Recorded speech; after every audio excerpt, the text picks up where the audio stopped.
I want to continue today dealing with the matter of the church. I'd like to deal with the ordinances that we practice in Baptist churches.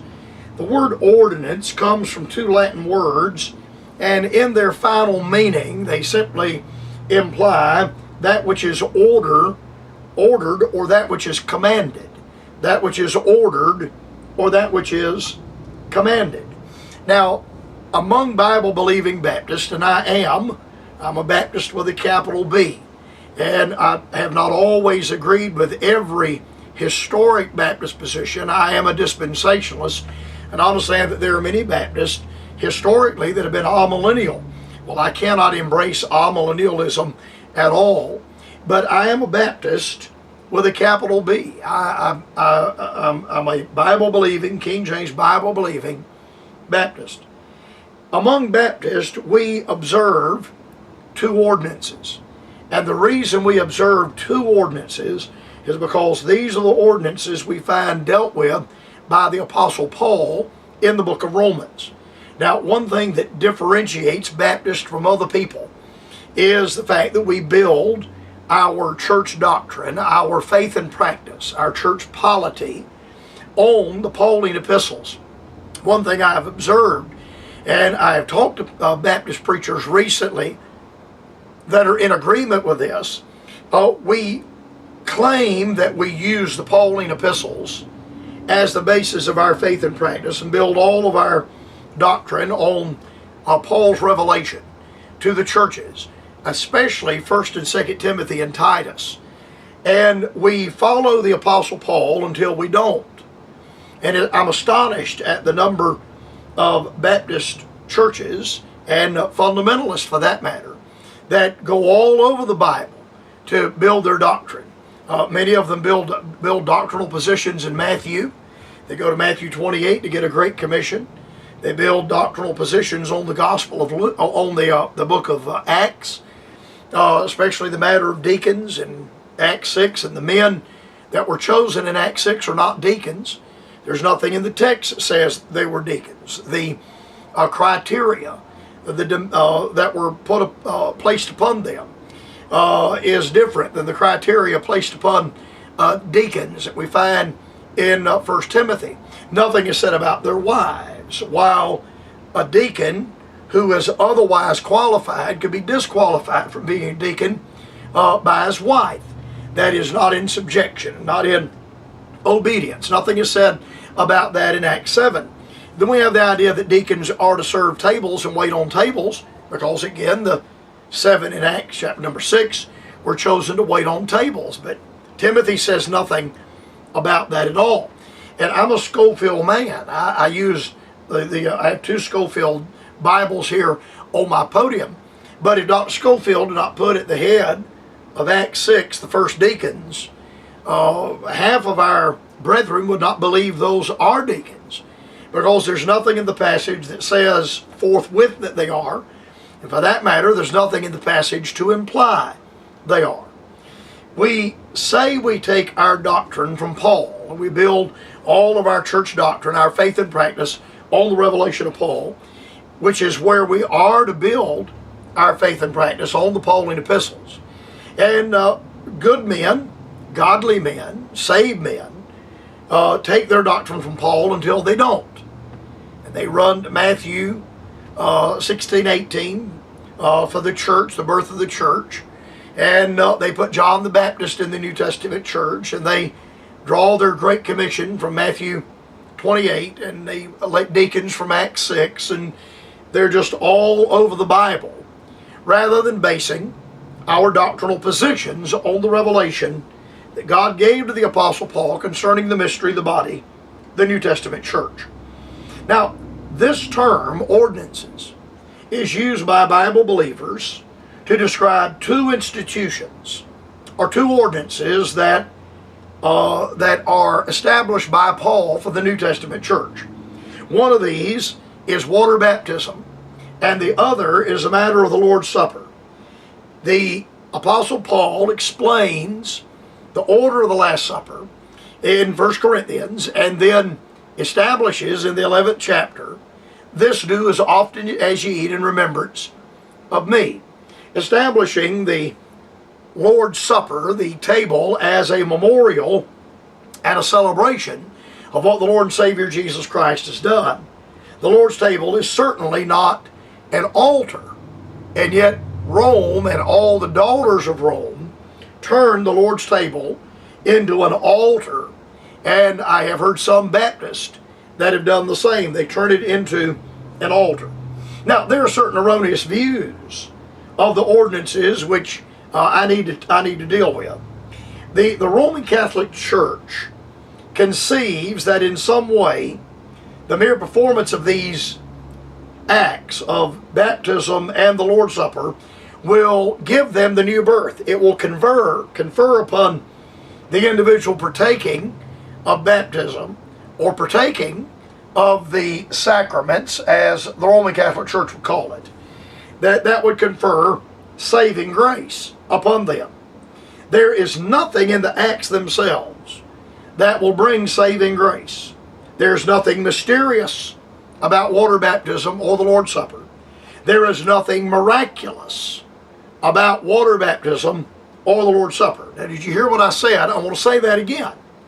Again, because of the matter of ignorance, we have a lot of Baptists that are adopting a lot of non-Baptist philosophies, a lot of non-Baptist ideas. And they would almost present the idea that in water baptism there is something mysterious taking place and something miraculous taking place. And that in the Lord's Supper, in eating the elements of the table, the bread and the fruit of the vine, that there is something mysterious and miraculous about that. There is nothing mysterious nor miraculous about water baptism or the Lord's Supper. God blesses the performance of these acts because God blesses obedience. And the born-again believer is obedient when he observes the 11th chapter of 1 Corinthians. When he takes the table, and his motive for taking the table is correct. It's my opinion that believers that turn the Lord's table into an altar and are trying to use the Lord's table as an altar or a shrine are actually abusing the Lord's table and not using the Lord's table correctly. And the warning that is given, if any man eat of this table unworthily, eat of this bread or drink of this cup unworthily, a man that would turn the Lord's table into an altar, a place for people to get right with God, is, in my opinion, using the Lord's table and taking the Lord's table unworthily. There's not one of us that is worthy to take the Lord's Supper in and of ourselves. I'm talking about born-again believers now.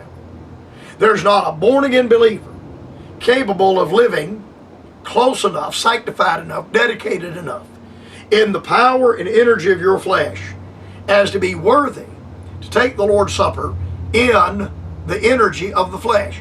The only way any of us are worthy to partake of the Lord's table is that we are made worthy in the death of Jesus Christ and in his bodily resurrection by the new birth.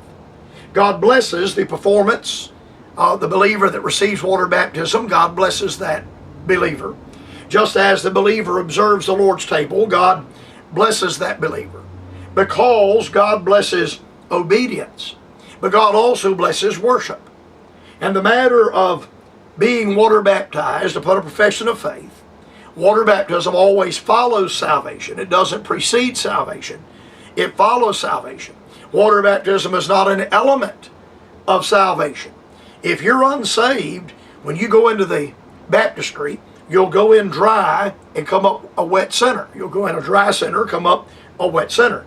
There is no saving grace in the matter of water baptism or the Lord's Supper. But God blesses obedience, and God blesses worship. God blesses the act of worship. And when you and I, as born-again believers, observe the Lord's Supper, that is a very worshipful thing. And that is a time and a moment of tremendous worship. And there should be the deepest of reverence and the deepest of respect while we observe the elements of the Lord's table. Furthermore, the area of water baptism is an act of obedience and an act of worship.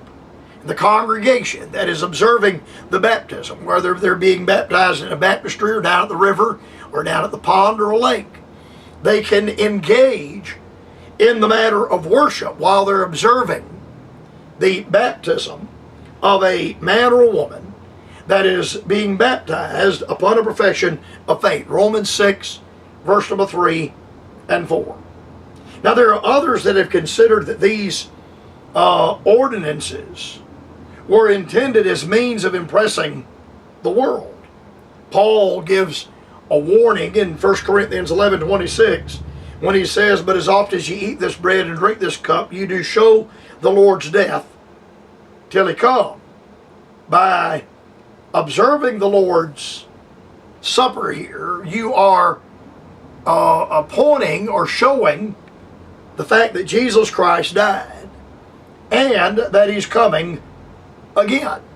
Now this matter of observing the Lord's table, but as often as you eat this bread and drink this cup, you do show the Lord's death till he come.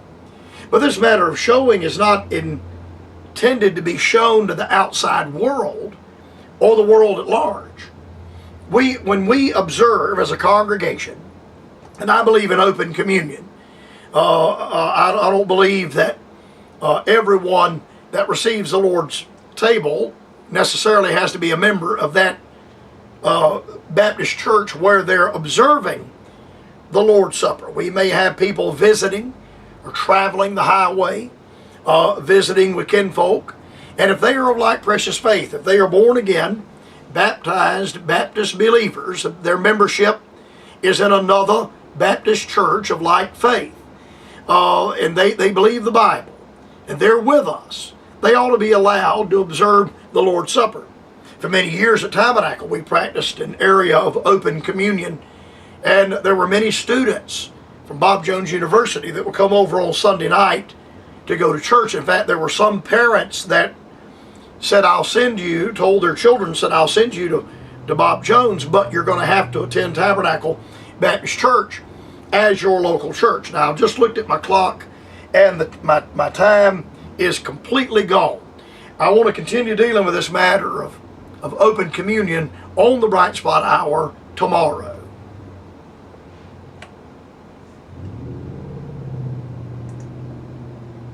Bright Spot Hour, Post Office Box 4, Greenville, South Carolina 29602.